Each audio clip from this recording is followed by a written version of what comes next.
आचार्य जी, आप एक तरफ कहते हैं कि शांत रहो, मौज में रहो, मगर मैं जब देख रहा हूँ कि आसपास गलत हो रहा है और मुझे सही करने के लिए शायद लड़ना भी पड़े, तो वहाँ क्या मुझे वो लड़ाई लड़नी चाहिए या बस सब कुछ यूं ही सिचुएशन के हाथ पर छोड़ देना चाहिए? हाँ मंजीत, तो जितने अशांत लोग हैं उन सबके खिलाफ लड़ाई लड़नी है। और अशांत लोगों को देख करके मंजीत भी अशांत हो गया है। अब मंजीत के खिलाफ लड़ाई कौन लड़ेगा? तुम कह रहे हो मैं शांत कैसे रहूं जब आसपास इतना उपद्रव है।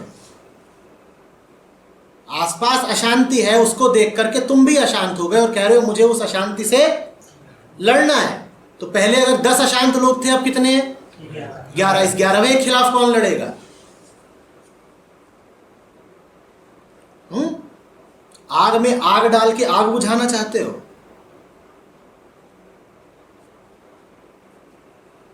तुम्हें किसने कह दिया कि लड़ने के लिए अशांत होना जरूरी है?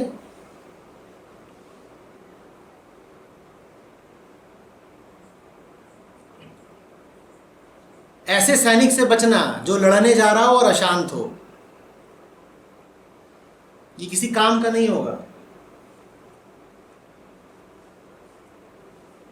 च्वांगजू की कहानी सुनी है ना, मुर्गे की।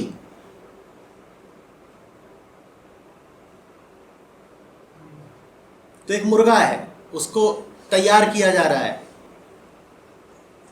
मुर्गे की लड़ाई के लिए।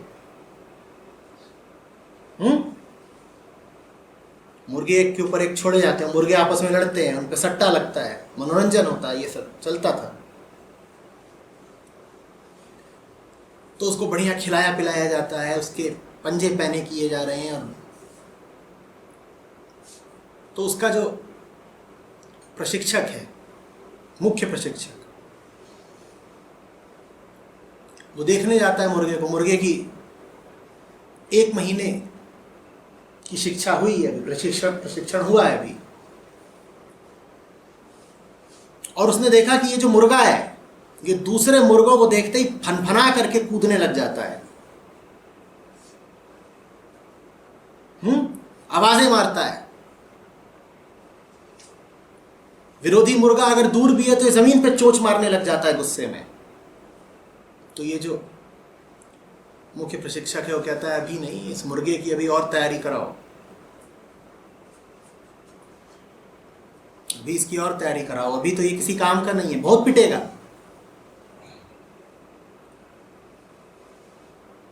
तो कुछ महीनों बाद वापस आता है, कहता है आप दिखाओ इस मुर्गे का क्या हाल है।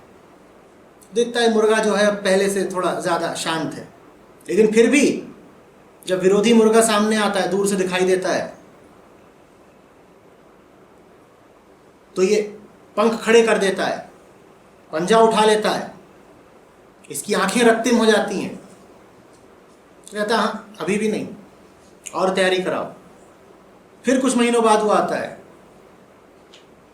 अब वो देखता है कि आसपास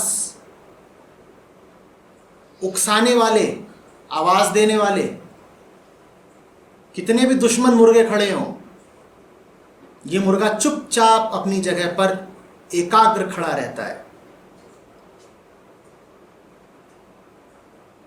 प्रशिक्षक बोलता है अब ये मुर्गा युद्ध के लिए बिल्कुल तैयार है।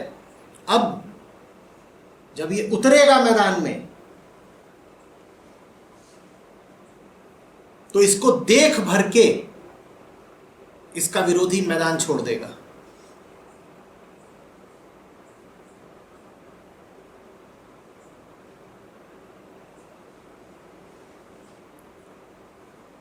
उथले जो बर्तन होते हैं उनमें चीजें जल्दी उफनाने लगती हैं ना। गहराई चाहिए, इतनी जल्दी नहीं उफनाते। याद रखना, ये जो आसपास 10 लोग अशांत हैं तुम्हारे,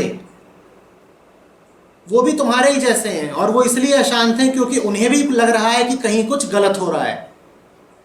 जैसे तुम्हें लग रहा है कि इन 10 लोगों की अशांति गलत है, वैसे ही उन 10 लोगों के पास भी अपने अपने तर्क हैं अशांति के पक्ष में। उन्हें भी लग रहा है कि कहीं कुछ गलत है, इसलिए अब हमें हक है अशांत होने का। दफ्तर में मेरी तरक्की नहीं हुई, मैं अशांत हूं। कोई मेरा हक मार ले गया, मैं क्रोधित हूं। सबके पास वाजिब वजह है अपनी दृष्टि में। अशांति के लिए कोई वाजिब वजह नहीं होती। बेवकूफी के पक्ष में तुम कौन सा बोध भरा तर्क दोगे?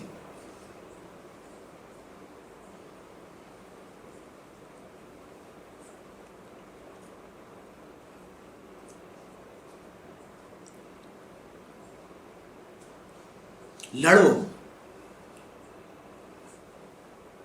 स्थिर होके, शांत होके, मौन होके लड़ो। दुनिया को ऐसे लड़ाकों की बहुत जरूरत है।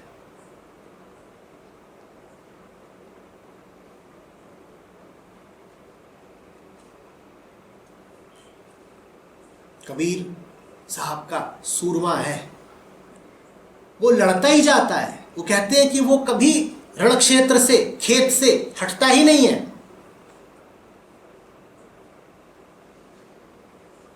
कबीर साचा सूरमा लड़े हरि के हेत, पुरजा पुरजा कट मरे तबहु न छाड़े खेत।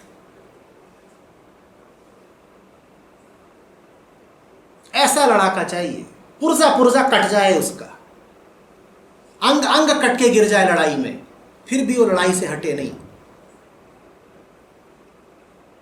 और इस सूरमा की पहचान जानते हो क्या है? ये अपनी सारी अशांति पीछे छोड़ के जाता है। ये सर पहले कटाता है, युद्ध में बाद में जाता है। अब अशांत कौन होएगा? ये खोपड़ा ही तो अशांति का गढ़ था, वो इसको ही पीछे छोड़ आया।